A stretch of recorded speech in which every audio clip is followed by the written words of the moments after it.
This is the Asia Trade. I'm Shery in Tokyo. I'm Haidi. Stroud-Watts in Sydney. The top stories this hour.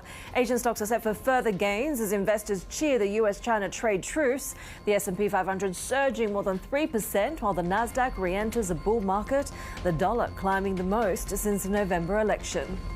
Treasury yield jumping, with traders now pricing in just 2 US rate cuts this year. Fed speakers warning, though, that even reduced tariffs could still bump up inflation and lower growth. President Trump, though, is hailing what he calls a total reset with China, saying Beijing has agreed to remove all non-tariff trade barriers. We're not looking to hurt China. China was being hurt very badly. They were closing up factories. They were having a lot of unrest. And they were very happy to be able to do something with us. We'll see if that risk rally continues on into the Asian session. We have seen the Japanese yen now fall more than 1% against the U.S. dollar overnight. We're talking about levels that we haven't seen since early last month. And this, of course, is leading to really Japanese stocks gaining ground in the previous few sessions. We are now seeing futures pointing slightly to the downside. We are watching JGB yields also very closely in Japan as we continue to see that risk appetite being translated to rising yields. But take a look right now on how we're setting up in Australian futures, gaining 1% at the moment, and the offshore yuan also at that 720 level. Goldman Sachs now saying that we could actually cross that 7 level against the U.S. dollar as the offshore yuan continues to strengthen. Take a look right now at what's happening in the U.S. side of things, because we have seen that rally with the Nasdaq 100 re-entering bull market territory. Of course, we continue to watch all of these details around the U.S.-China trade negotiations. Right now, futures not doing much, but of course, an immense rally in the overnight session, with really the U.S. dollar seeing its best day since the U.S. presidential election. And all of this, of course, on the substantial progress that we've seen between China and the U.S. being lauded by President Trump. He says China's agreed to remove non-tariff barriers to U.S. imports, suggesting even greater concessions could be in store if these talks progress. China will also suspend and remove all of its non-monetary barriers. They've agreed to do that. Well, they're very numerous. But again, to me, the biggest thing that came out of that meeting is they've agreed. Now we have to get it papered, but they've agreed to open up China. It's going to be great for everybody. Let's bring in Bloomberg's Chief North Asia correspondent Stephen Angle and our international economics reporter Eric Martin. And Eric, I'll start off with you in terms of the details of which we know a little bit more of. I thought what was quite interesting and perhaps what's really reassuring markets at the moment is this idea that even if there's a snaggle within the next 90 days, we're not necessarily going to see those tariffs go back to the levels that were set before the last few days. Well, that's right. I mean, this was really a surprise to a lot of close observers of the U.S.-China relationship when we saw Treasury Secretary Scott Bessent and Trade Representative Jameson Greer go to Geneva for these talks. There was a lot of speculation that the only thing that they might come away with was an agreement to speak more. And so the fact that China is now, as President Trump said today, according to him, removing non-tariff barriers such as limits on rare earths, which are incredibly important for the U.S. economy and for technology, all kinds of consumer technology, quantum, AI, everything you can think of, as well as the idea that the U.S. is reducing its tariffs to 30%. This is really quite a remarkable turn of events over the past 72 hours or so. Steve, given the details that we know so far, how well has Beijing done in really negotiating what it wanted from the beginning against Washington? Well, I think it sort of vindicates any criticism against Xi Jinping or the other leadership in Beijing for not responding to the tariffs. He kind of stood firm against the face of a trade war, and it looks as though it's paying off, because if you look at what was announced overnight, essentially China got exactly what it wanted. It didn't invite this trade war, as those are its words, obviously, but it basically stood defiant as Donald Trump raised those tariffs upwards to upwards of 145%. So meeting China's demands almost on every front is considered by many economists as a bit of a victory for Beijing. They essentially got a reduction of those tariffs, albeit it's a reprieve for 90 days.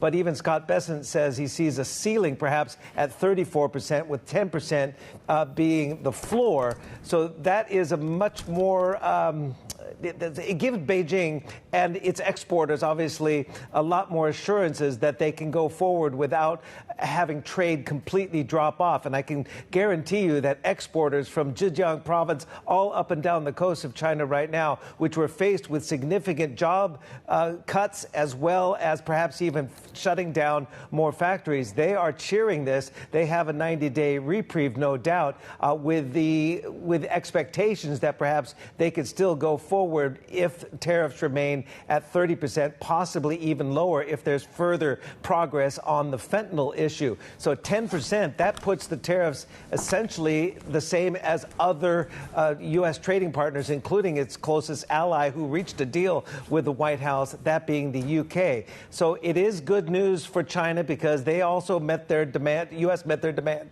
of having a specific point person on trade.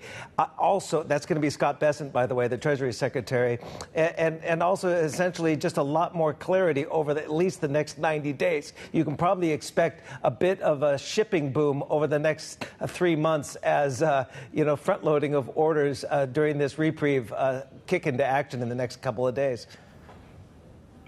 Steve, the optics are really interesting, right? You've got the likes of Trivian saying that this is the best possible outcome for China, for Xi, that his strategy of holding firm has really kind of played out well. Does that, I guess, mean that he has more leverage in these negotiations going forward? And does that also mean that he sort of keeps, the level of face that he's saved intact within China?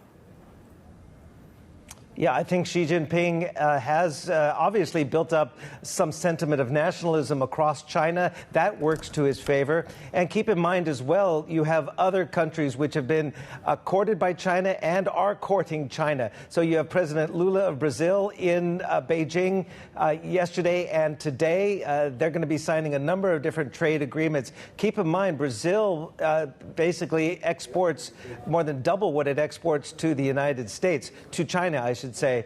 Also, Colombia leaders also in Beijing likely to sign their ascension to the Belt and Road Initiative. So clearly, since Trump took over in his second term, China has diversified its sourcing of agricultural products, buying more soybeans from the likes of Brazil, to the detriment, of course, of soybean exporters in the United States. They're also diversifying their export destinations to more available markets in Africa, in the Middle East, in Southeast Asia for its EVs and the like. So this does also buy Xi Jinping and the Chinese even more time to keep that momentum of diversification, not necessarily completely away from the United States, but to other sources, obviously, around the world, not just the United States and Europe. Eric, President Trump also trying to solidify more relationships. How's his trip to the Middle East going? Well, he just left this morning in Washington.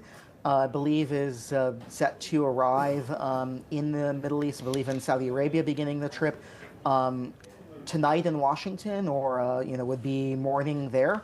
And so we need to see.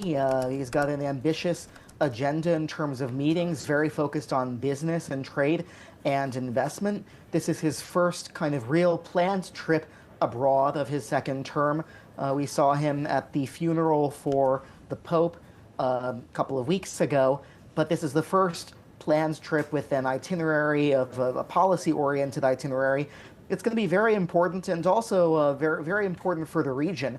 Interestingly, he's not going to Jerusalem, not going to Israel on this trip, which is interesting given that Prime Minister Netanyahu has worked to be so close to President Trump. He was among the first, if not the first, foreign leader to visit President Trump in early February, and really looking to solidify the support of President Trump for Israel in its negotiations with Hamas over the fate of hostages in Gaza. Eric, how will President Trump sell this trade deal with the with China to the American public. We're hearing right now from the U.S. Trade Representative Jameson Greer saying in the Fox News interview that the outcome of China tariff talks were pragmatic. I mean, can he sell it as a big win for Washington? We know that he's being pressured by lobbies, by the American public that are feeling, of course, a pinch of rising prices. When it goes to the U.S., how will this look? Well, certainly this is something that we're already seeing the president and his advisors in Switzerland selling this as a win. Of course, the 30% tariff that is still in place was put in place by President Trump. So one needs to think about what would the economy look like and the trade relationship and markets look like if we didn't have that 30% tariff in place. So there's a bit of an element of, yes, of relief, but also that 30% is still significant. That's still going to be something that American consumers are likely to see and is likely to register with them at the checkout counter. So this is something that, although it's being presented as a win, keeping some of the pressure on and keeping some of that leverage on, and also the temporary nature of this agreement right now, that it lasts for 90 days, which gives some breathing room to try to work out a more comprehensive deal. But we saw in President Trump's first term that a purchasing agreement, negotiating a purchasing agreement with Beijing, took really more than a year. And so there's a question as to what can they achieve in 90 days, given what past timelines for trade negotiations have looked like. Right. Bloomberg's Eric Martin, as well as our Chief North Asia correspondent Stephen Engel, they're joining us with the latest on, of course, everything trade-related right now. Thank you. Other stories that we're following right now, House Republicans have unveiled details of their long-awaited tax package. The draft bill includes many of President Trump's campaign pledges, including no taxes on tips and overtime pay. It also makes permanent the lower individual tax rates legislated in 2017. However, it does not include a tax hike on the wealthiest Americans, something Trump had pushed for as recently as last week.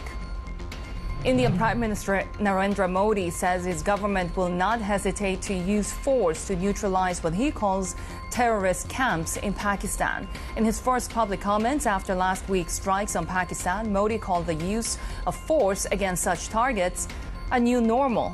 Tensions escalated last month after a gunman killed 26 civilians in Kashmir, leading to tit-for-tat military strikes. Coming up next on the Asia Trade, we asked Marubeni CEO Masayuki Omoto how Japanese trading houses are reacting to Washington and Beijing's tariff truce. Standard Chartered will be along with us too to talk about their investment strategy. Plus, we check in on the Philippine midterm elections as voters deliver a blow to President Marcos. Much more ahead. This is Bloomberg.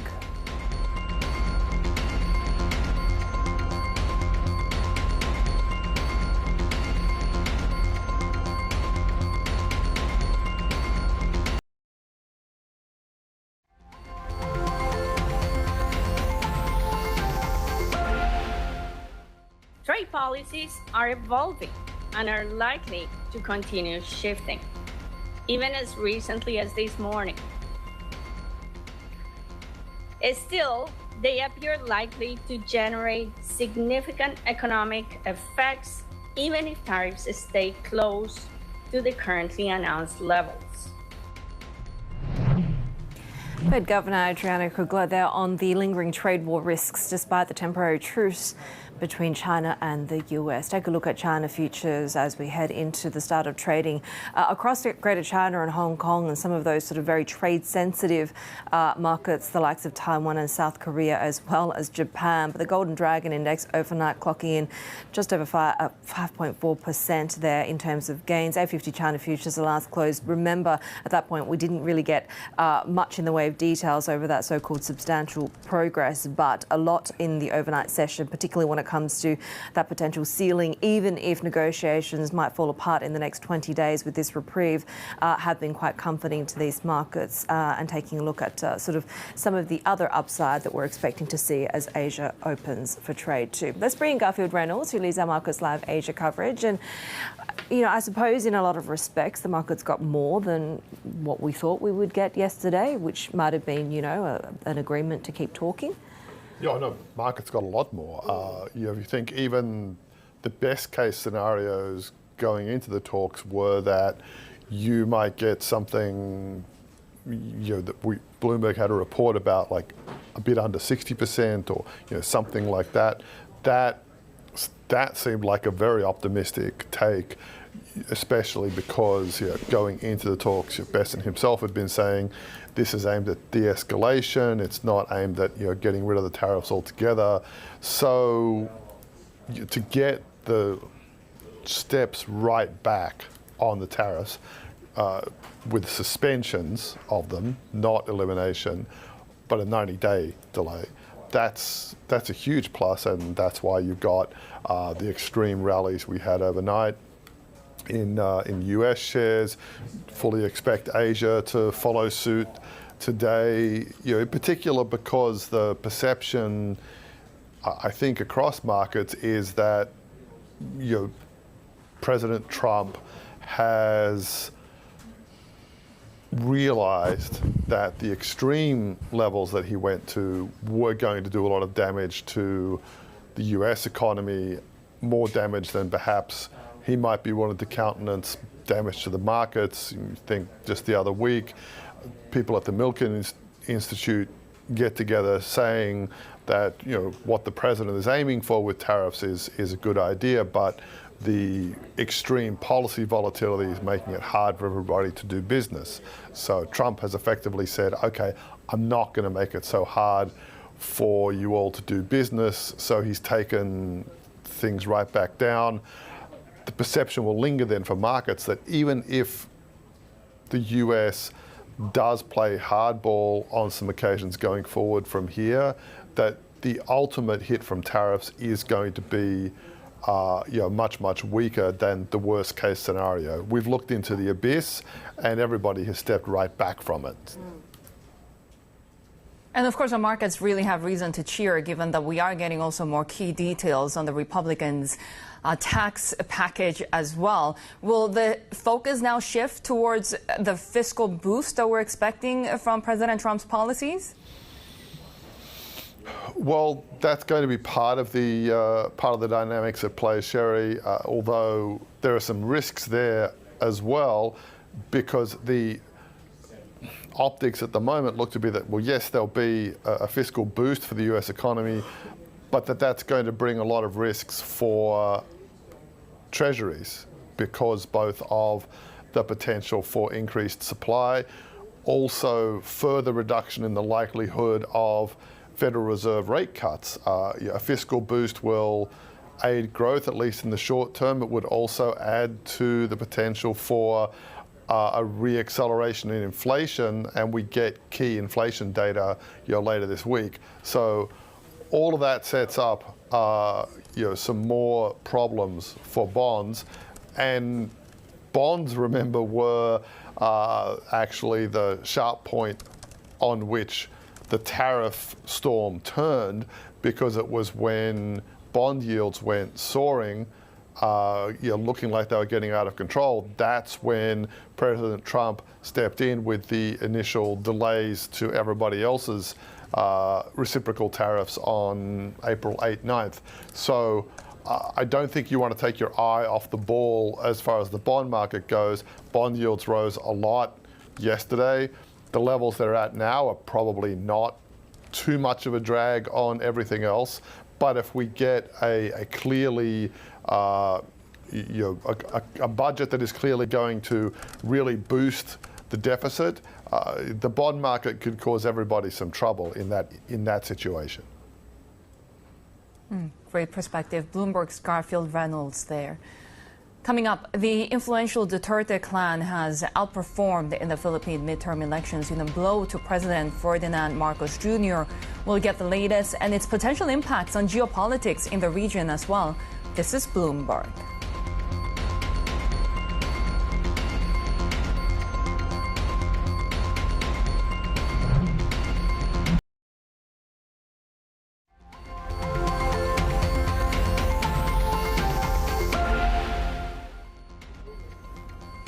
Philippine voters appear to have delivered a big blow to President Ferdinand Marcos in Monday's midterm elections. Former President Rodrigo Duterte is leading in the local election in his clan's stronghold south of the country, even as he awaits trial in the Netherlands for alleged crimes against humanity. Members of his clan and his allies too outperformed, according to early results reported by local media. Bloomberg's Manila reporter Cliff Bessent joins us now for the latest. And Cliff, we know that it will take days until we get the final results, but what are we seeing right now in the crucial Senate race, and why is this race so important? Right. So at the moment, it's still the as you mentioned, Duterte endorsed candidates are showing better than expected performance in the Senate race based on the unofficial count by the local media.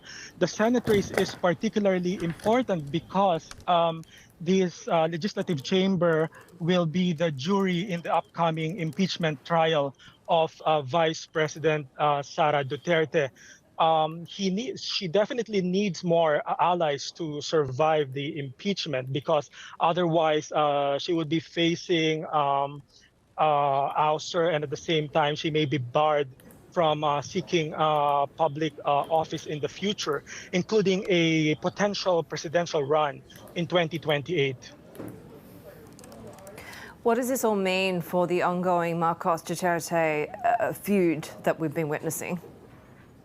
Yeah, so the results show that the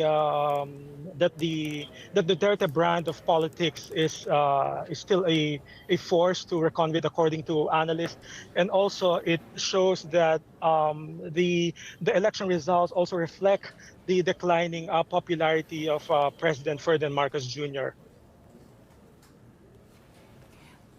Do these elections and just a broader landscape of politics in the Philippines have any implications for foreign policy? We know that both of these leaders have very different styles when it comes to how they deal with both China and the United States.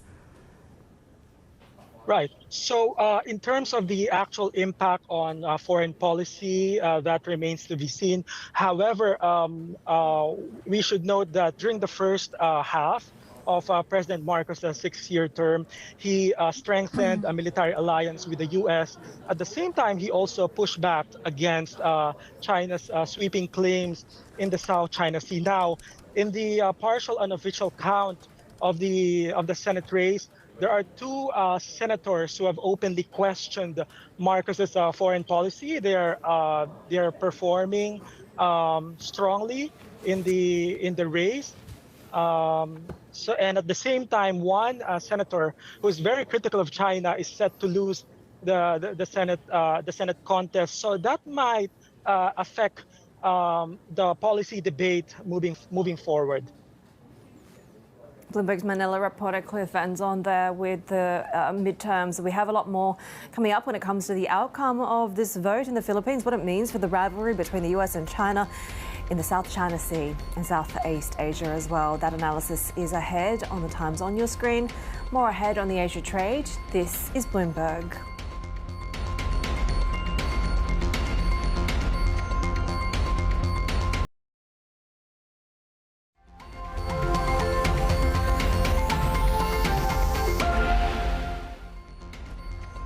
Take a look at how Japanese assets are setting up after weakness against the U.S. dollar for the Japanese yen overnight. We're actually headed towards that 150 level again. Nikkei futures now pointing to upside of more than 2.5%. Of course, we have already seen 3 sessions of gains for Japanese stocks. We'll be watching some names here in Japan, including Nissan, Honda, reporting earnings today, and of course Softbank, as well as Bloomberg has learned its plans to invest in AI infrastructure in the U.S. have slowed down because of all of the economic risks surrounding, of course, the trade tensions and the ongoing tariff war around the world. Our next guest runs Marubeni, which is one of the largest trading houses here in Japan. The company is involved in businesses spanning overseas oil and gas production to food and agriculture. Japanese trading houses have outpaced the broader market since 2020 when Warren Buffett's investment was made public. Joining us exclusively now is Marubeni President and CEO Masayuki Omoto. Masayuki, really good to see see you here in the Tokyo studio. Thank you very much for your time. No, I mean, and what a great time for you to come on the air with us now that we have this U.S.-China trade deal. I know that as a trading house, you're more focused on businesses in every region, but what are the implications that you've seen so far for your business? I guess most of our business is, the biggest business is in the U.S., and essentially this business is capturing the domestic demand and needs in the everyday life of the U.S., such as agri-input, mobility, renewable power supplies. And when U.S. administration decided to impose tariff on April 2nd, we did analyze to what extent we may be impacted by tariff, but the impact is actually very minimal and almost neutral. So I guess so far, our sort of operation is pretty much centered around capturing the domestic demand on a self-sustaining operation sort of mode inside the country. I guess the issue would have been if the U.S. actually went into a recession because of all of these economic and trade wars. Absolutely. So I said it's a direct impact, but the secondary impact of recession is, of course, of concern. And when we set about budget this year, we set up a certain provision in preparation for. How much was that? Well, it's 30 billion Japanese yen, so the profit margin. Did you have to use any of that? No. Yeah. It's only cautionary sort of a provision in preparation for potential recession that may be happening. So far, have you seen any slowdown in demand in the U.S.? Actually not. On the basis of data coming from field, there are almost no impact so far. So this 30 billion sort of Japanese yen provision is just for precautionary sort of provision. And there are actually opportunity coming from this sort of changes. For example, we do a number of used car auto loan businesses in the U.S., and people say that potentially this used equipment or used car, the value thereof may be enhanced because of this tariff operation. We also do aircraft engine and parts refurbishment and so on. The value thereof may also be enhanced. So there will be a plus and minus, and overall we believe that, and we hope there will be a natural sort of a hedge across our business portfolio. It's interesting you talk about the opportunities, and I wonder how agile or how sort of reactive do you have to be given the news flow keeps changing, right? There's a lot of optimism that trade deals now with China, potentially with Japan, will be done. Are you optimistic about the direction of travel at this point? Well, when the first set of tariff move happened in April, it was we became very cautious and wasn't specific at all. But yesterday news around U.S. and China, tariff deal appears to be putting the world into the direction of a more positive sort of outlook, and therefore I become cautiously optimistic. What are some of the potential upsides that you could see that perhaps you haven't modeled for if further progress is made? Certain progress. So as I mentioned, our sort of buffer can be removed, and our businesses, domestic consumption business in the U.S. may be enhanced. We also see potential opportunity in other parts of the world as a result of the changes. For example, we do many businesses in agriculture in Brazil. And it appears that the trading activity between Brazil and the rest of the world appears to be picking up. And therefore, there may be additional sort of upside out of the Brazilian agricultural sector. There are so many different trade flows right now, even in the agricultural sector, and just threats of more tariffs on this sector. How are you calculating that? Well, we are calculating on the basis of to what extent the commodity price move, and to what extent the resource price moves, and what's our worst case scenario versus a positive case scenario. And so far, it's actually a positive case. Yeah, at the moment, on the neutral, or neutral, slightly positive. What about exposure to China? Our activity in China is very minimal at the moment. In terms of direct activity and operation in China, so far is very minimum. But as a trading house, because we do natural resources investment, macroeconomic situation in China is very important sort of implication. And I hope China economy would be stabilized and prosper going forward. If the environment improves from here, would you care to expand your business in China? Why has it been so small compared to other sectors? Well, I guess naturally there are no specific reasons why we're not that big. But I guess key for us to be able to do business in China is essential demands. And so long as we are actually able to capture daily food, for example, or essential demand of China, I think it's nice for us to be able to do a business in China. And we have been doing a pharmaceutical distribution business in China, again capturing. Wait, that sector is also threatened by tariffs right now. Well, but it's in China. It's in China, and domestically in China, and the relationship between Japan and China, because we're capturing essential demand, I guess this business would be okay. What about the fact that, as you say, there's a relationship with Japan, right, where you're headquartered, and at the moment we are seeing fluctuations in the Japanese yen. How impactful is that? So first and foremost, each yen depreciation would a little bit boost our bottom income. Something like 1 yen equates to 1.6 billion Japanese yen. But over the long run, mid and long run, I guess because we deploy so much capital to invest in terms of Japanese yen, we hope to see a more stronger sort of Japanese yen going forward. But 1.6 billion per yen is pretty much impact for this year. Now, Warren Buffett seems to continue to really like Japanese trading houses, including Marubeni. What sort of conversations of engagements do you have with Berkshire Hathaway, or how do you hope to engage in the future? We welcome investment from long-term investment from Berkshire Hathaway, and we also wanted to make sure that we would create value not only Berkshire but across all of shareholders. But I guess with respect to our dialogue with Berkshire, we see a good alignment in philosophy of creating long-term value. And as such, we are learning a lot from our conversation with Berkshire, and we hope to be able to have a good collaboration with them in the future. Masayuki, really good to have you with us here in the Tokyo studio. He's, of course, CEO of Marubeni, Masayuki Omoto, here with us. And, of course, we're talking about Warren Buffett's investment, and he recently revealed what inspired his lucrative bets on Japan's trading houses such as Marubeni. Bloomberg Opinion columnist Garode Reedy says the secret has been hiding in plain sight all along. Garode joins us now. So what exactly is that, Garode? Yeah, it was a little bit overshadowed, obviously, by the larger announcement that Buffett had that he would be stepping down as CEO of Berkshire Hathaway at the AGM recently. But it was the first time that we saw Buffett really reveal some of his thoughts on investing in Japanese companies, and it was surprisingly simple. It's a little book known as the Shikiho, or in English it's called the Japan Company Handbook. Which is basically, it's about the size of a dictionary, a thick dictionary, comes out every quarter, has all kinds of facts and figures. Basically, the lesson here is that, Warren Buffett, perhaps the most famous investor in the world, is really investing in picking his companies exactly the same way as your average Japanese, retail investor would be. He was just going through companies in this book, looking for companies that were undervalued, and came across these 5 trading houses, and then started to invest in them. And he actually had in his remarks, he spoke for a long time at the AGM. He also revealed a lot of kind of insights, I thought, into investing in Japan. It was really, for me, it was the first time that he had spoken at length about his thoughts on investing in Japan. He hadn't really to date had much to say about it, but I thought this was one of the more revealing conversations that he had about Japan at the AGM just a couple of days ago. What's quite interesting, obviously, a lot of foreign investors, long-standing complaint about Japanese markets is that progress and governance reforms take too long, right? And it's kind of the opposite in terms of just how much patience is being preached here.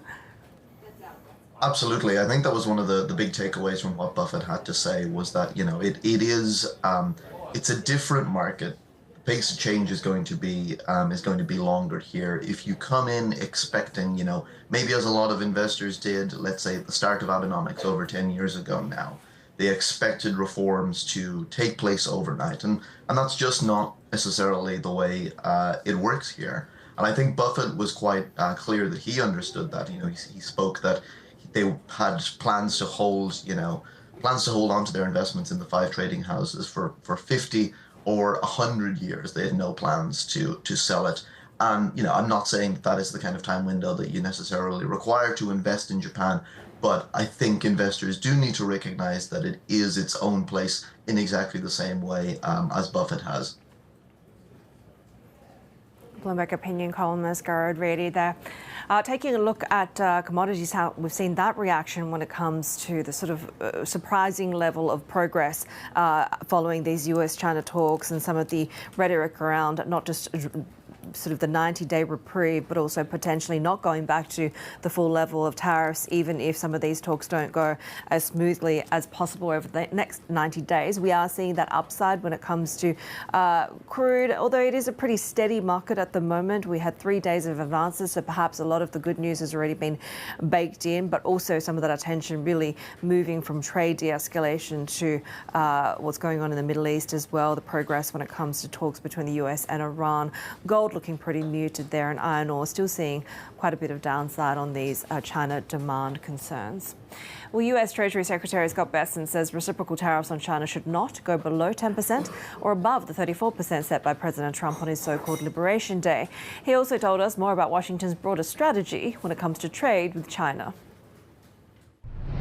Neither side wants a generalized decoupling. The U.S. is going to do a strategic decoupling in terms of the items that we discovered during COVID were of national security interest, whether it's semiconductors, medicines, steel. So we still have generalized tariffs on some of those, but both sides agreed we do not want a generalized decoupling.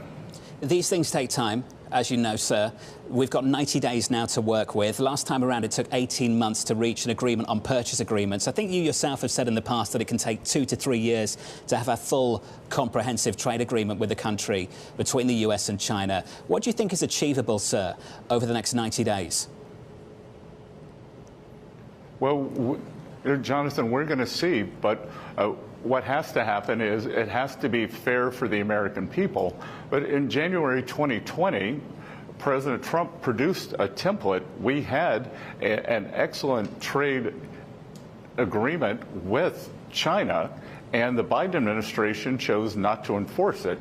The Chinese delegation basically told us that once President Biden came into office, they just ignored their obligations. So we already have a large framework. The other thing to remember here, Jonathan, is that this is a pause down to 10%. The April 2nd level for China is 34%.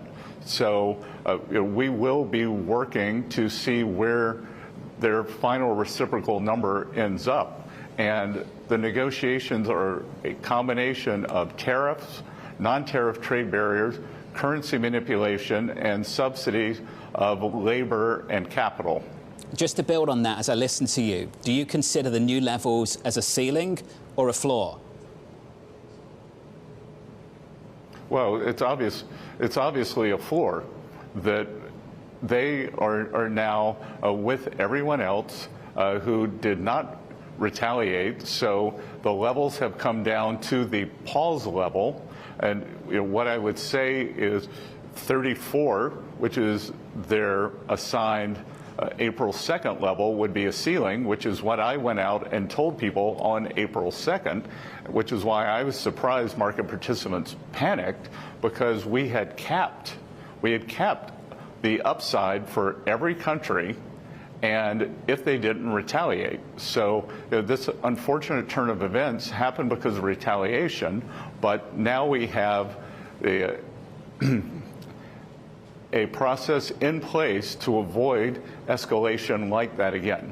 Secretary Bessent, just to build on that, are you saying that tariff rates will only go up from here if this really is a floor of 10% on the Chinese side and 30% on the U.S. side?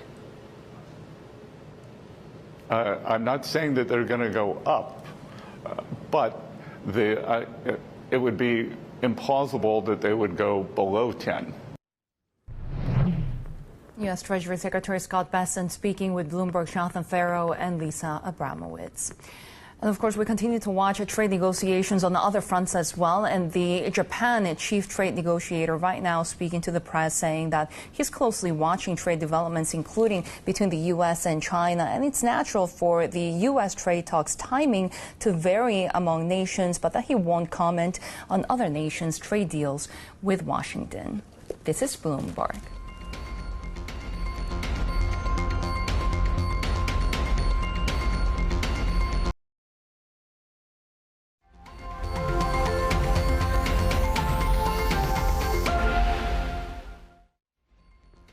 Sources say Softbank's plans to invest billions of dollars into AI infrastructure in the U.S. have slowed. This as Wall Street lenders pause to reassess the need for massive data center buildouts.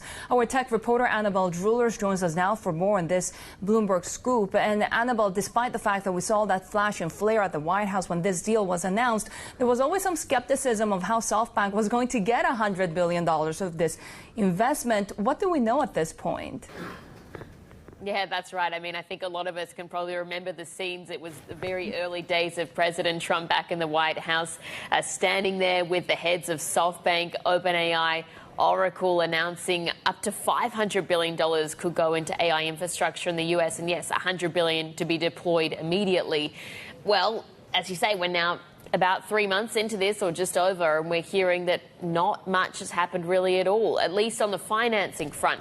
And this is actually a responsibility of Softbank itself. So sources are telling us that it's yet to start any sort of serious discussions or negotiations with possible lenders or creditors like banks, alternative asset managers. And there's also a couple of reasons for this, because not only is there all of this risk that's stemming from Trump's tariff uncertainty, you've got those fears that are building recession on the horizon. Does that mean that you really want to be making big ticket investments right now?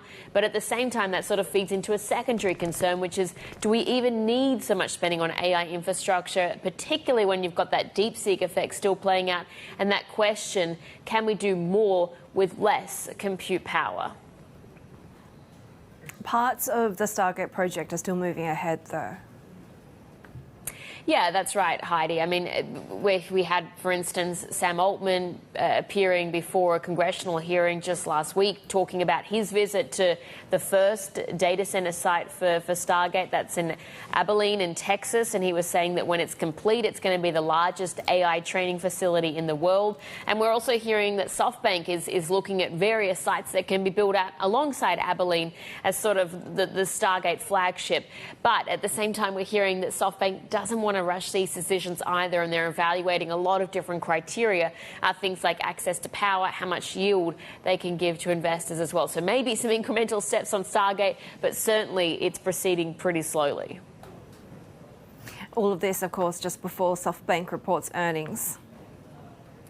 Yeah, it's going to be interesting. I mean, we didn't actually get any comment to this Bloomberg scoop from Softbank, but certainly in the earnings later today, we can hope that we get some sort of or further insights into the company's AI vision. Masayoshi Son, he's not likely to appear on the earnings call, but we'll be watching for any sort of clues or indications we get on demand for AI or chips, rather, data centers as well. But we could actually end up seeing the first full year profit for the business going back to 2021. So it has been a very tough period for Softbank. As we know, a lot of the value of its portfolio companies and its vision funds have been dented by a high rates environment. But we are starting to see those recover. We're seeing the value of publicly traded companies in its portfolio as well. Those are starting to improve. But there is one last thing we should note ahead to watch for the earnings today. That's the FX risk, because Softbank is particularly exposed to this, given it does have a reliance on yen borrowing, but its investments are mainly dollar denominated. So dollar depreciation that we've seen as well is something that it can weigh on its loan to value ratio.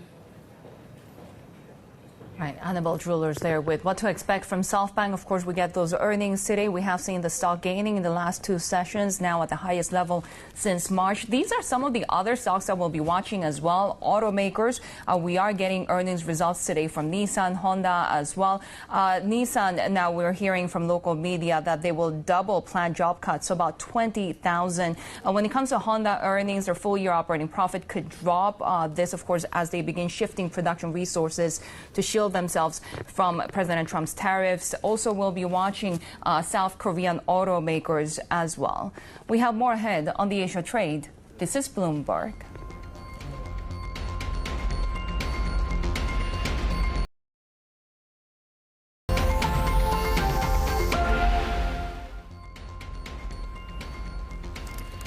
Taking a look at regional treasuries as we set up for the open of other markets around the region. And Aussie and Kiwi sovereign bonds dropping at the start of the session in really response to that trade truce between the US and China.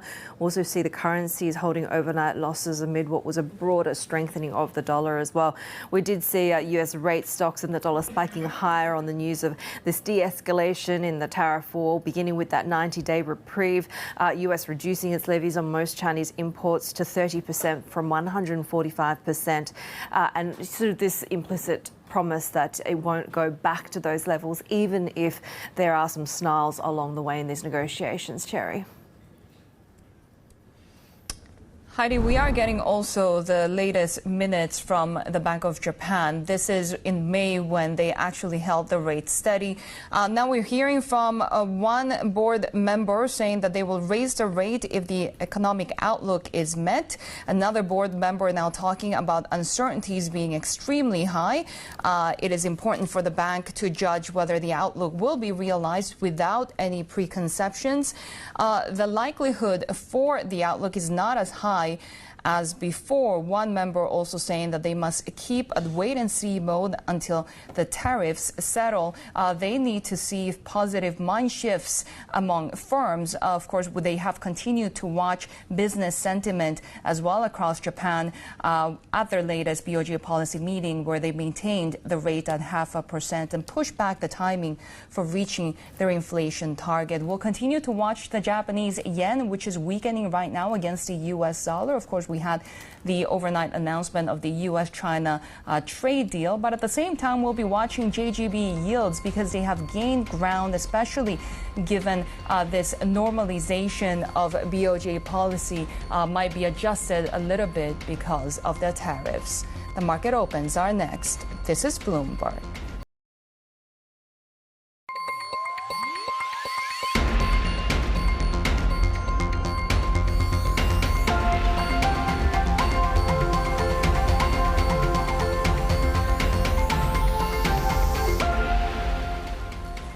This is the Asia Trade. We're counting down to Asia's major market opens, and we'll be watching how strong that risk rally could be, Heidi, in the Asian session after the U.S. and China announced that trade truce. Of course, we have seen the Nasdaq 100 overnight already entering bull market. And we got a lot more than what we sort of expected at this time yesterday, right? This sort of 90-day reprieve, the dropping of all non-tariff trade barriers on U.S. imports, and even this sort of alluding to the idea that even if the talks hit a bit of a snag along the way, we're not necessarily going to see those tariffs shoot up to the maximum again.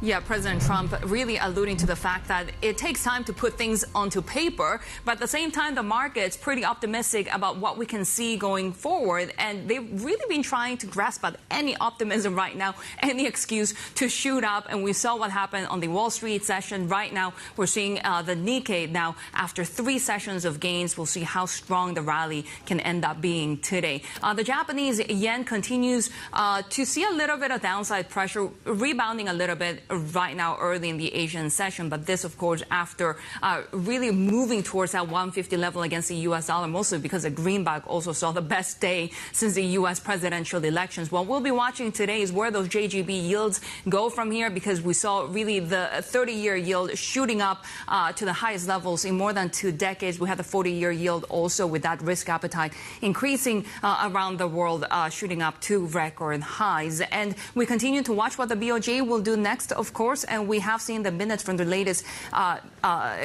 meeting early in May, where they didn't move, and that was really reflected in the minutes that we saw just minutes ago, that the price trend is unlikely to shift downwards. Really a wait-and-see mode for Japanese policymakers. And we do have earnings in Japan as well, the likes of Honda coming out. Also, we have Softbank with earnings, so we'll be watching automakers like Nissan as well. Take a look at how the Kospi is doing right now, because we had seen a little bit of gains in South Korean stocks, but a little bit of pressure on the Korean won, which was really interesting, because despite the risk rally that we've seen in the last few days, because we had that early trade data out of South Korea really missing to the downside, we had seen significant pressure on the Korean currency. Right now, rebounding a little bit, up 0.4%, Heidi. Take a look at what we're watching in Australia, and when it comes to the moves that are sort of the biggest so far this morning have really been this pullback when it comes to Kiwi and Aussie bonds. You can take a look at that impact really following the reaction that we saw in Treasuries, despite, of course, some of the commentary from the Fed really urging caution, saying that even if tariffs are lower, we may still see that inflationary impact. The idea, though, is that perhaps this Truce just averts an outright recession, but doesn't quite manage to stem that broader slowdown. We are still expecting US inflation numbers for April to show the reflection of the tariff war so far. But this is a picture as we get into the start of trading, just a staggered session, just a couple of minutes or so into the start of the session here in Australia. We're seeing a bit of broad upside, and we're expecting that to play through given the secondary impact of Australia when it comes to perhaps an improvement of fundamentals in China impacting this market, Shery.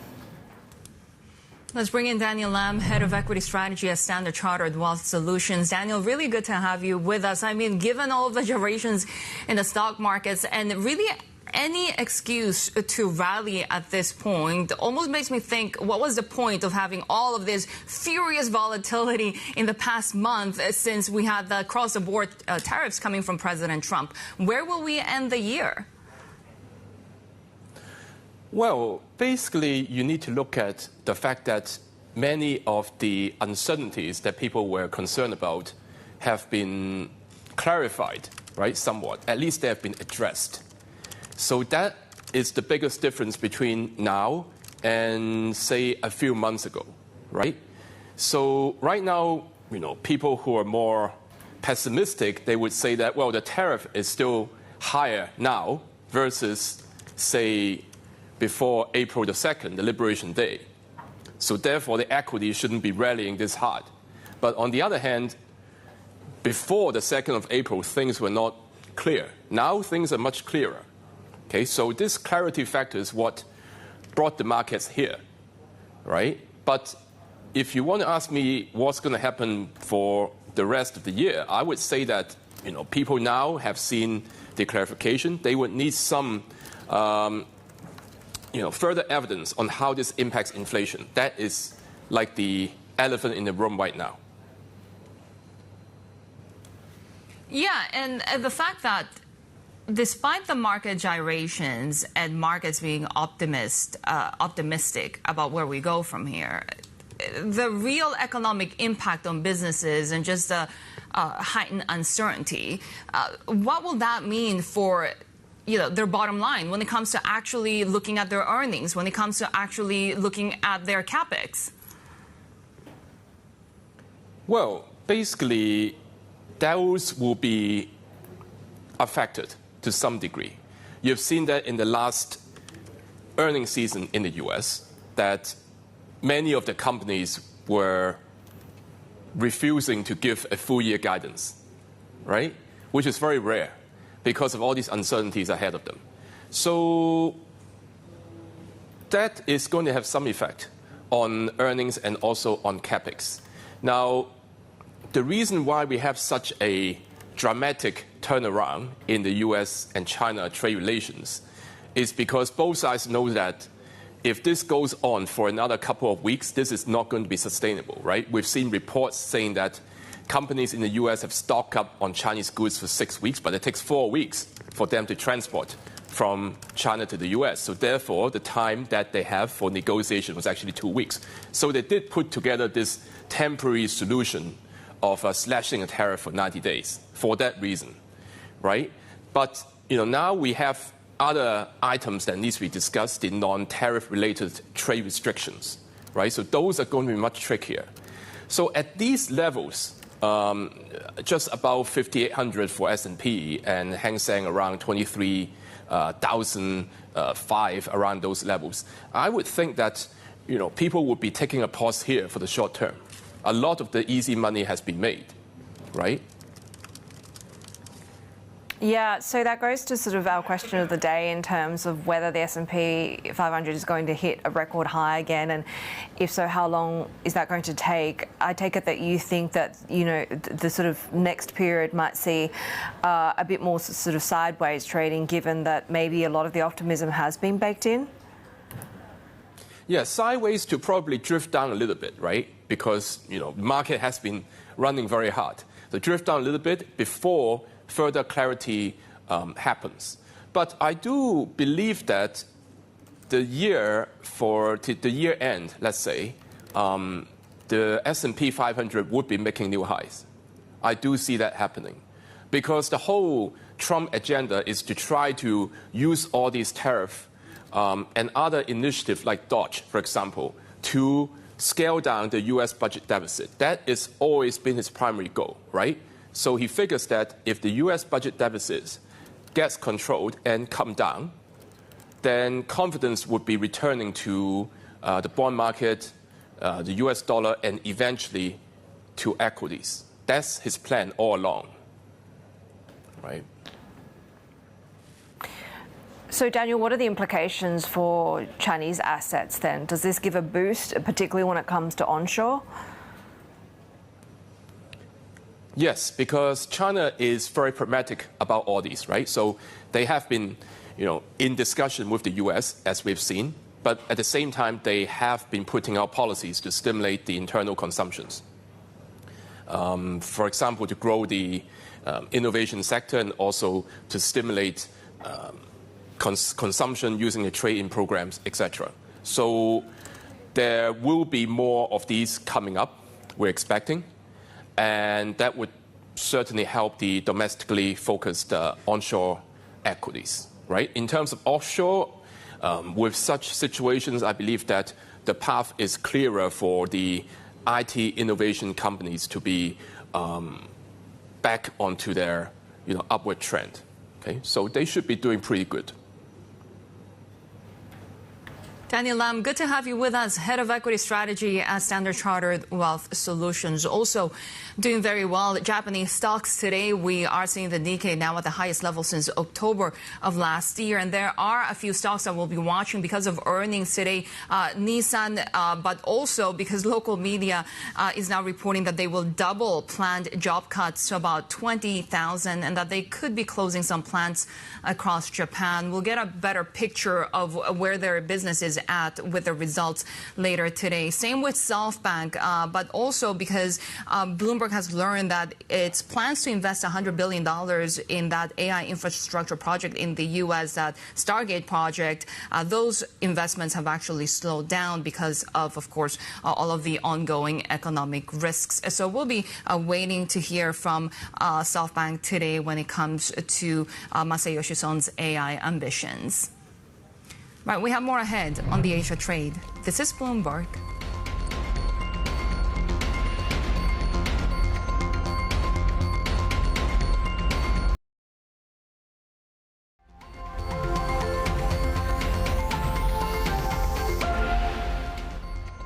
The talks in Geneva were very friendly. The relationship is very good.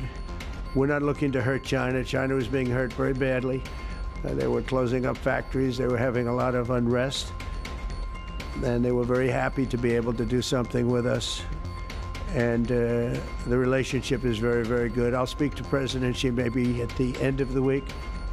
It's obviously a floor that they are now with everyone else who did not retaliate. So the levels have come down to the pause level. And what I would say is 34, which is their assigned April 2nd level, would be a ceiling.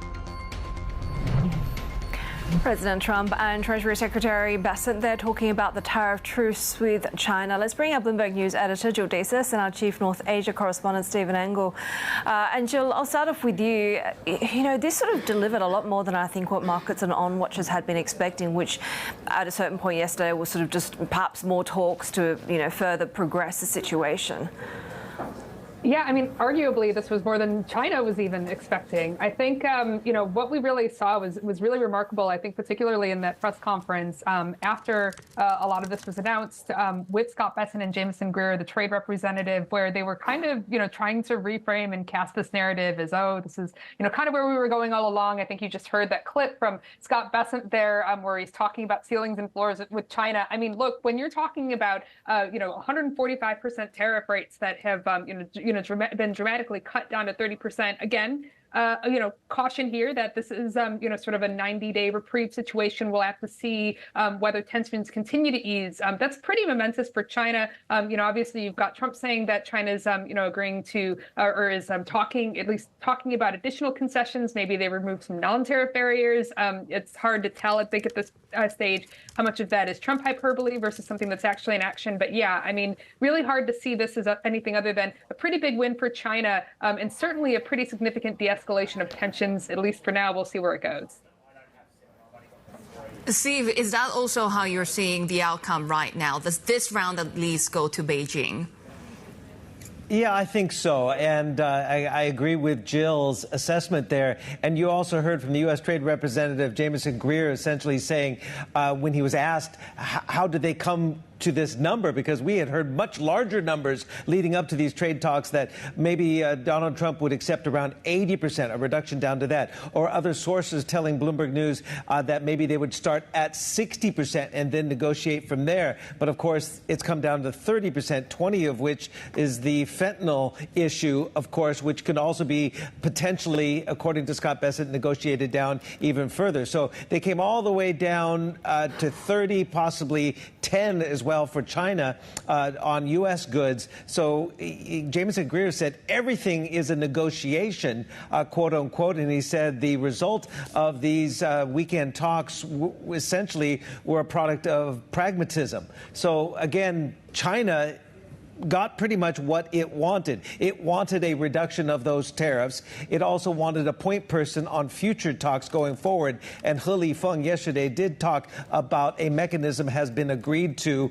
And they also wanted that point person named by the White House, and that's going to be, going forward, Scott Bessent. And they also wanted mutual respect at the negotiation table. And that's another thing He Feng yesterday, who has led, of course, the Chinese delegation, talked about. He said he complimented the United States side for its professionalism.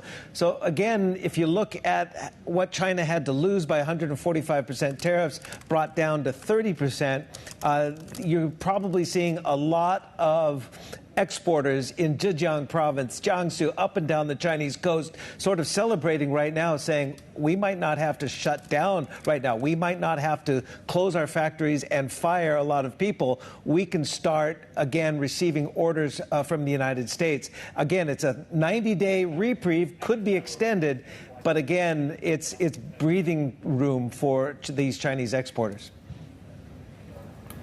Jill, when it comes to President Trump selling this to the American public, how successful could he be if he couples it together with, some news about potential tax cuts and, of course, what goodies he could get also from his trip to the Middle East? Yeah, I mean, I think that's ultimately, still kind of the big open question here, right? Obviously the tariffs in the first place, seem to prove pretty incredibly unpopular. You've obviously seen the market reaction to this announcement of, I don't really want to call it a deal with China yet, obviously, because you still have, this 90-day period. There's a lot that needs to be worked out. But, obviously the market reaction has been very successful. If you're an American consumer, and particularly if you were buying a lot of these low-cost goods that were really affected by, these tariffs, things that are shipped over services like Temu, obviously that's something that kind of serves to your benefit. I think how that's going to, though, play with Trump's tax plan is still, an open question here. I mean, kind of thought the whole point of increasing these tariffs rate was in effect to, help, sort of service and pay for some of those continued tax cuts. So I think that there's still, quite a bit of wrangling that needs to be done there. So we'll see how that ultimately goes. I mean, where the Middle East trip ultimately factors in. I mean, ultimately, I think you'd think that, this being Trump's first official overseas trip during his second, term in the presidency, going to Qatar, going to the UAE, presumably trying to strike deals that would ultimately result in more, investments in the U.S. from those nations, I think is going to be kind of interesting. We'll see if he pulls off a win there. But I think in terms of the tariffs, it's become a pretty complex issue for Trump. Obviously he came out swinging. He would argue that that's kind of his negotiating style, but it's hard, again, going back to the China thing, it's hard to see this as anything other than I think like a pretty successful first round victory for China. And Steve, you know, to Shery's point and Jill's point there as well, if this is seen as a first-round victory, how much leverage does he have going into, you know, further negotiations? And that plays pretty well domestically, right, given the whole sort of protracted war and how he's managed to galvanize a lot of support from the people.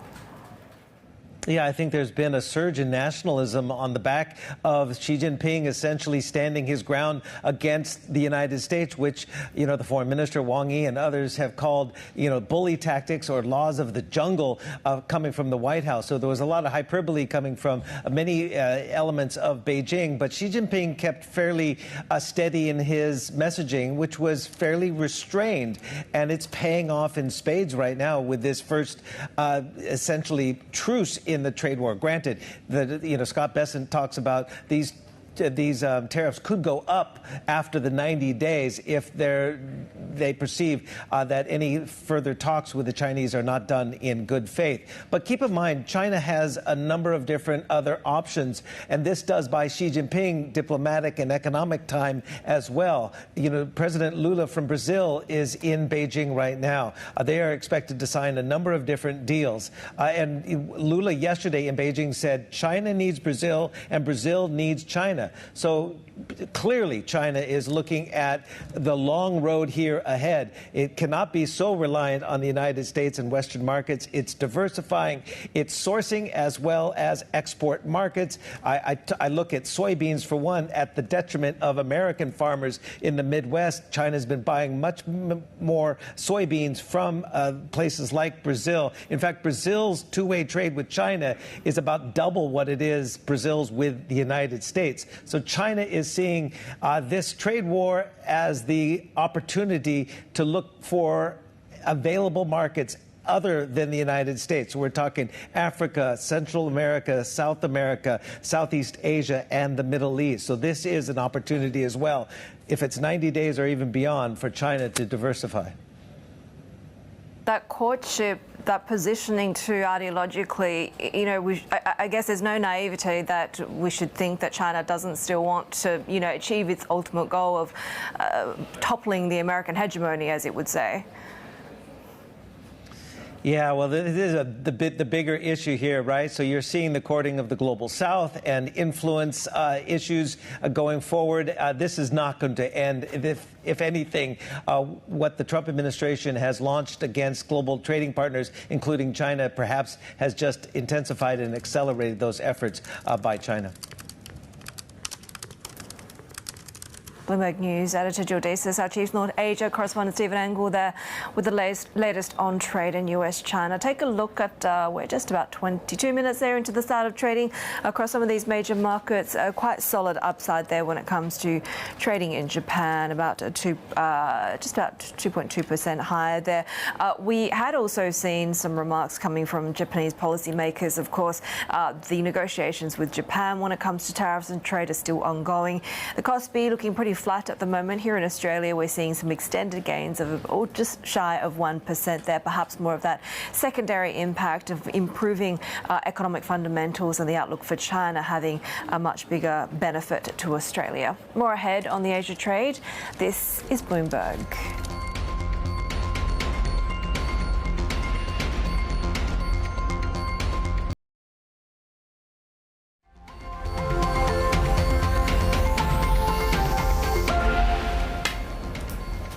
This is the Asia Trade. Some of the stories that we're following this hour, and House Republicans have unveiled details of their long-awaited tax package. The draft bill includes many of President Trump's campaign pledges, including no taxes on tips and overtime pay. It also makes permanent the lower individual tax rates legislated in 2017. However, it does not include a tax hike on the wealthiest Americans, something Trump had pushed for as recently as last week. Indian Prime Minister Narendra Modi says his government will not hesitate to use force to neutralise what he calls terrorist camps in Pakistan. In his first public comments after last week's strikes on Pakistan, Modi called the use of force against such targets, quote, a new normal. Tensions escalated last month after gunmen killed 26 civilians in Kashmir, leading to tit-for-tat military strikes. Let's take a look at how futures in Europe are opening up at the moment as we get really just that enthusiasm over further progress and markets had been banking for when it comes to US-China trade de-escalation. European stocks already saw a session of gains in the previous session on Monday after we had the temporary agreement to lower tariffs on each other's products. We saw that gain of over 1.25% when it comes to stocks Europe 600. We're seeing stocks 50 futures at the moment up about 0.25%. Some upside there for Germany as well, which has been really outperforming the broader region. And of course, so much of what we see on the German indexes are really reflective of that global trade play as well, with the narrative really impacting the likes of industrials, chemicals, as well as automakers. So expecting that to see quite a boom. Mining, consumer technology were really some of the big gainers in the previous session. We can expect to see that continuing. The euro also seeing a bit of upside against broad dollar upside overnight. Yeah, broad upside when it comes to JGB yields as well, as we continue to see that risk appetite that you mentioned rising, investors dumping havens like JGB. So you can see the 5 and 10-year yield continuing to gain ground in today's session. But when it comes to the long end, in fact, we're seeing the 30-year and the 40-year actually rebounding a little bit and yields coming down. Remember, the 30-year yield had already climbed to the highest level in almost 25 years. The 40-year yield also had touched new record highs. We continue to watch the Japanese yen at this point as well, with a reemergence of the dollar as well. The Japanese yen has weakened. We are talking about the weakest levels since early last month and really pushing towards that 150 level as well. We'll continue to watch all of these trade negotiations and, of course, the optimism around the U.S.-China trade truce. We have more ahead. This is Bloomberg.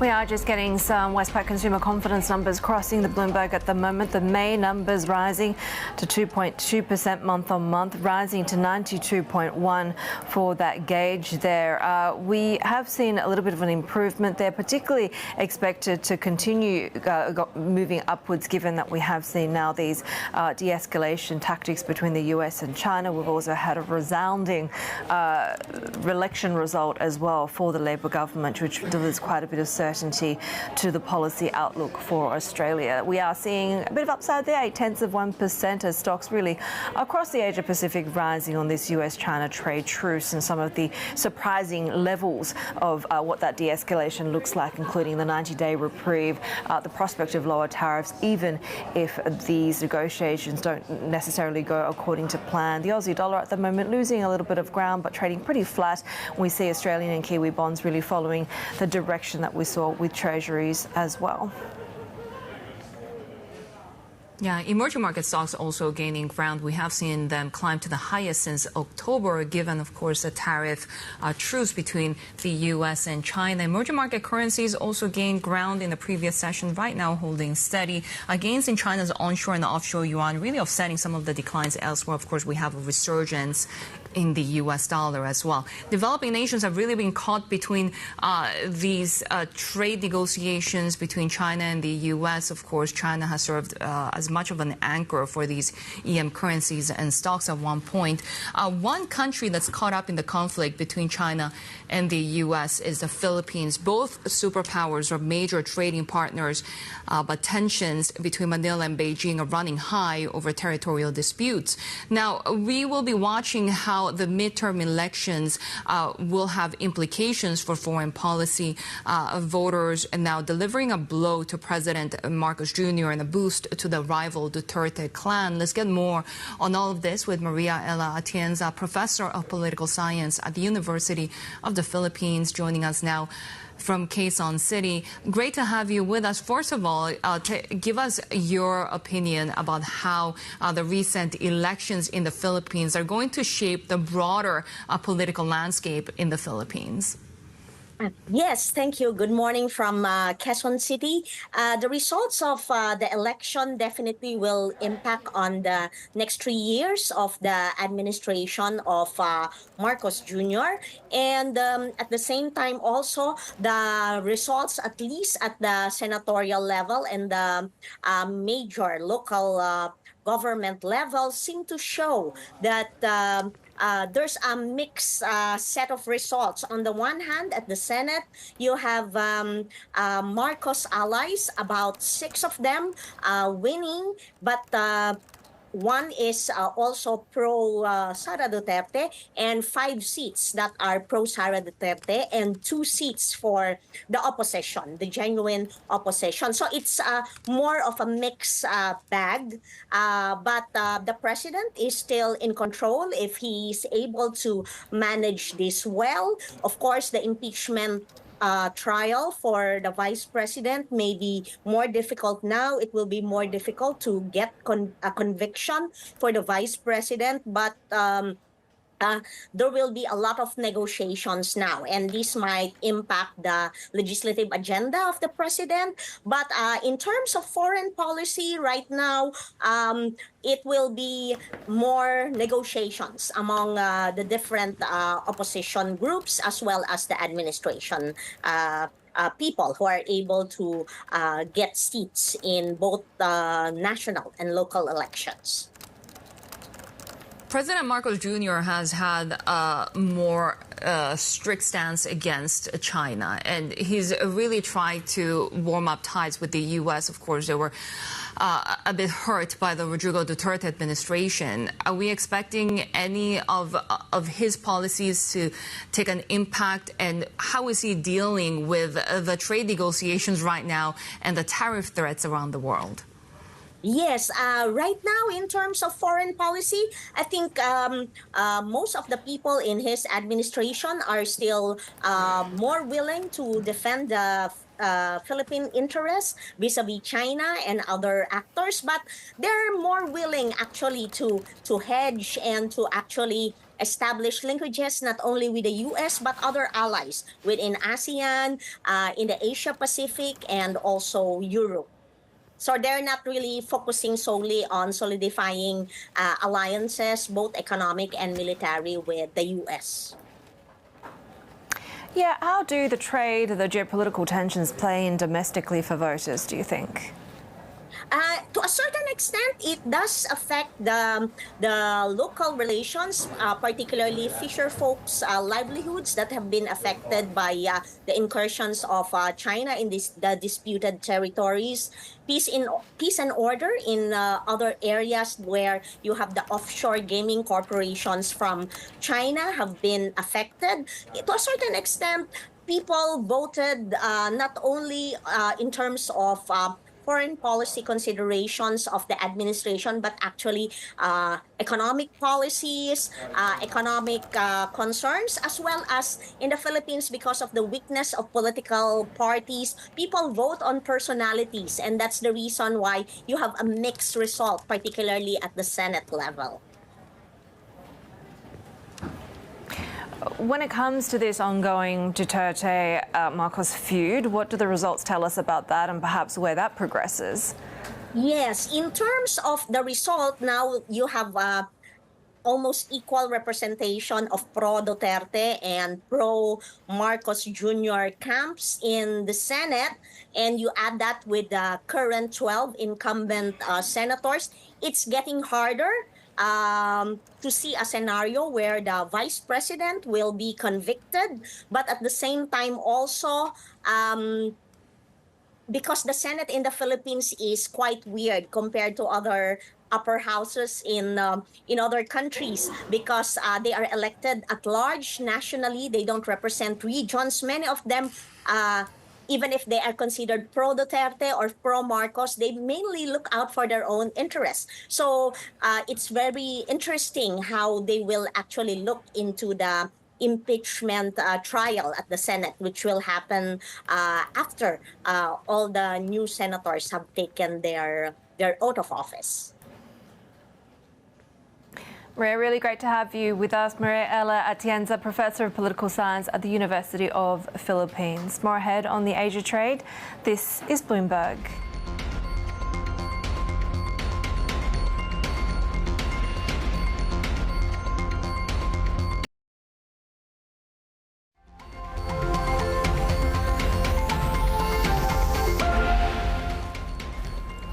U.S. Treasury Secretary Scott Bessent says reciprocal tariffs on China should not go below 10% or above the 34% set by President Trump on his so-called Liberation Day. He also told us more about Washington's broader strategy when it comes to trade with China.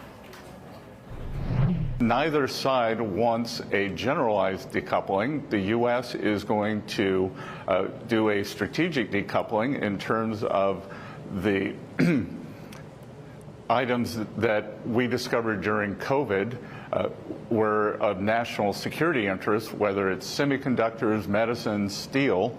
So we still have generalized tariffs on some of those, but both sides agreed we do not want a generalized decoupling. These things take time. As you know, sir, we've got 90 days now to work with. Last time around, it took 18 months to reach an agreement on purchase agreements. I think you yourself have said in the past that it can take 2 to 3 years to have a full, comprehensive trade agreement with the country between the US and China. What do you think is achievable, sir, over the next 90 days? Well, Jonathan, we're going to see, but what has to happen is it has to be fair for the American people. But in January 2020, President Trump produced a template. We had an excellent trade agreement with China, and the Biden administration chose not to enforce it. The Chinese delegation basically told us that once President Biden came into office, they just ignored their obligations. So, we all already have a large framework. The other thing to remember here, Jonathan, is that this is a pause down to 10%. The April 2nd level for China is 34%. So we will be working to see where their final reciprocal number ends up. And the negotiations are a combination of tariffs, non-tariff trade barriers, currency manipulation, and subsidies of labor and capital. Just to build on that, as I listen to you, do you consider the new levels as a ceiling or a floor? Well, it's obviously a floor that they are now with everyone else who did not retaliate. So the levels have come down to the pause level. And what I would say is 34, which is their assigned April 2nd level, would be a ceiling, which is what I went out and told people on April 2nd, which is why I was surprised market participants panicked, because we had capped the upside for every country, and if they didn't retaliate. So this unfortunate turn of events happened because of retaliation, but now we have a process in place to avoid escalation like that again. Secretary Bessent, just to build on that, are you saying that tariff rates will only go up from here if this really is a floor of 10% on the Chinese side and 30% on the U.S. side? I'm not saying that they're going to go up, but it would be implausible that they would go below 10. U.S. Treasury Secretary Scott Bessent there speaking with Bloomberg's Jonathan Ferro and Lisa Abramovich. Take a look at what we're watching when it comes to Australia. Well, we're seeing that broad-based rally when it comes to equities, a little bit of a backstep when it comes to the Aussie dollar, despite, of course, a broader risk-on approach to the US dollar that we see, given the pretty rapid and perhaps more than expected de-escalation of trade tensions between the US and China. Let's get some more perspective when it comes to Australia's trade position after that US-China truce on tit-for-tat tariffs. Hayley Channer is a Director of Economic Security Program at the University of Sydney's US Studies Centre. So, Hayley, the mood music is clearly very positive. More trade is always better than no trade, and that is clearly going to benefit an open economy like Australia's. How does the government now approach its negotiations with the US, particularly against the backdrop of such a resounding victory for Anthony Albanese's government? Yes, well, Australia loves trade as a free trading nation. And in terms of our new government, how it approaches trade negotiations with the United States, obviously there have been some hiccups this year, which is a shame because it's the 20th anniversary of Australia's free trade agreement with the United States. And as we know, Australia is running a large deficit in terms of its trade relationship with the US, which President Trump should like. But one of the sticking points has been beef. And I don't see any movement on that, beef and poultry, because those restrictions on importing US beef to Australia came on in the early 2000s when there was reports of mad cow disease in the US. The real areas that we want to target, and this Albanese administration should target with the US, are on things that the Trump administration will respond to. Things like energy, so we're trying to export more gas to the United States, and also things like critical minerals and the subset of that category, which is rare earth elements. Ideally, we would like to do more downstream processing in rare earth elements. We'd like US government funding to help do that in Australia. And I'm sure that's a priority of this Australian government because energy and rare earth elements will be the key things that we need to drive everything in our economy for the next few decades. And we desperately need US investment to be able to do that and diversify away from Chinese-dominated supply chains. At the same time, we see Anthony Albanese expected in Indonesia tomorrow. This is his first foreign visit after the election. And I do wonder, is this a sort of two-pronged or multi-pronged approach that we should expect, much like what Beijing has been doing in terms of really trying to strengthen those non-US trade ties? Well, in terms of Indonesia, I mean, that is an interesting question around Australia's relationship with Indonesia on energy and trade. If you look at things like critical minerals, for instance, the Australian nickel industry suffered greatly when we had to close nickel smelters and lots of people lost their jobs when China invested heavily in Indonesia's nickel mining, and that dropped the prices of nickel globally, and therefore you have Australian nickel being too expensive. That's why we see things like the Albanese government announcing this strategic minerals reserve, which would be a stockpile of Australian minerals that would need to be processed, and then someone would need to sign offtake agreements.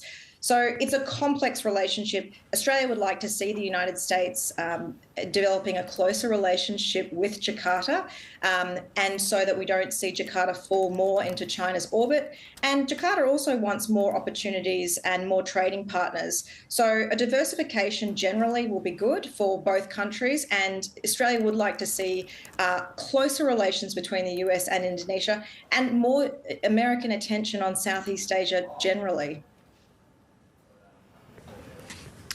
Which countries are Australia's best bets? Because, of course, we're talking about Southeast Asia, but we also have neighbors like Japan and South Korea, and we know that the trilateral security trade agreement has been trying to get rebooted in that region as well.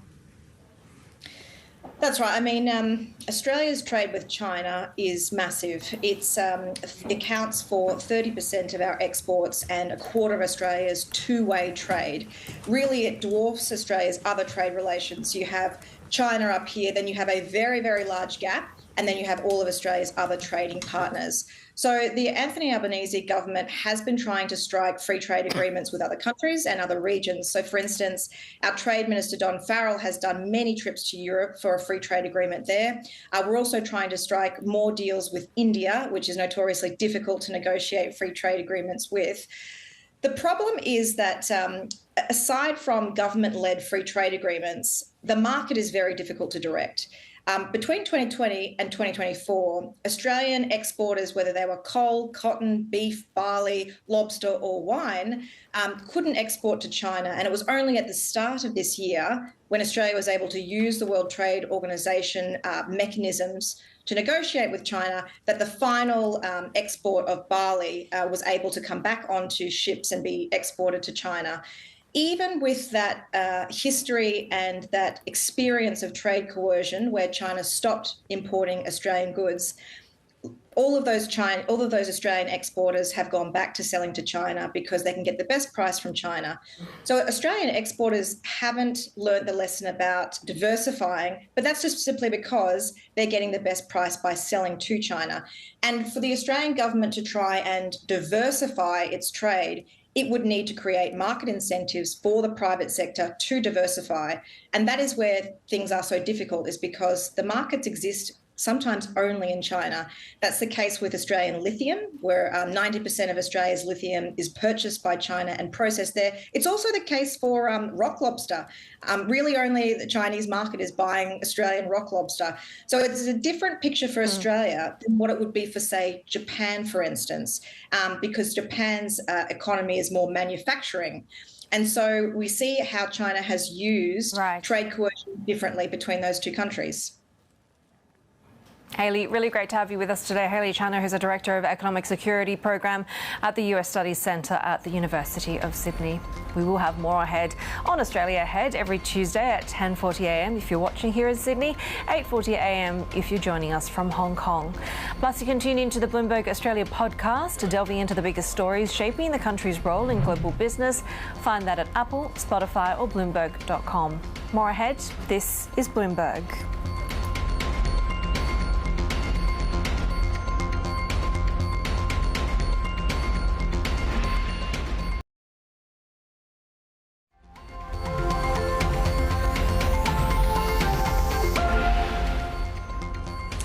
Take a look at how some of these automakers across Japan are trading at the moment. Of course, we have earnings day for the likes of Nissan, Honda as well. Toyota, we heard that they're projecting to lose about $1.2 billion in profit into 2 months, given, of course, these duties on imported cars and auto parts. Remember, despite the easing of tensions between the U.S. and China, we continue to see auto tariffs of around 25% by the U.S. Broadly speaking, though, we are seeing upside across the board. So the Nikkei right now trading at the highest levels since October. But let's focus in a little bit on Nissan, because local media is now reporting that the car maker is set to cut 20,000 jobs globally, not to mention that another media organization is reporting that we might see some factory closures across Japan as well. Now, the fourth quarter results are due today, with analysts expecting a net loss of around $1.85 billion,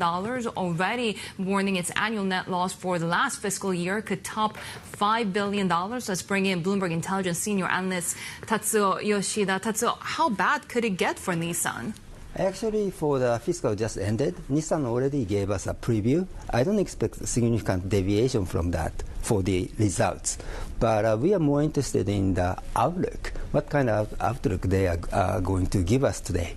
But given, of course, that we were thinking this is a company that needs some consolidation, especially from help from other automakers, that did not happen. What are the prospects? Actually, Nissan faces two challenges. One is a financial crisis, cash flow issue. The other one is a real turnaround of their automobile business. And Alliance, of course, that helped Nissan in both ways, I think.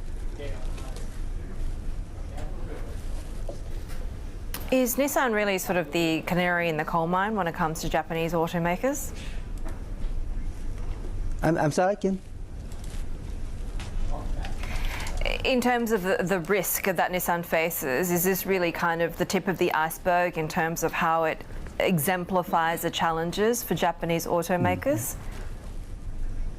Actually, it's more like a Nissan unique issue, I think. And Toyota, Honda, they have a big pocket. Their basic income level is much, much higher than Nissan. So Toyota, Honda, they could weather the bad weather. But Nissan, their operating profit is so slim and thin, so the tariff easily eat up their operating profit. Actually, the impact is more than their operating income last year.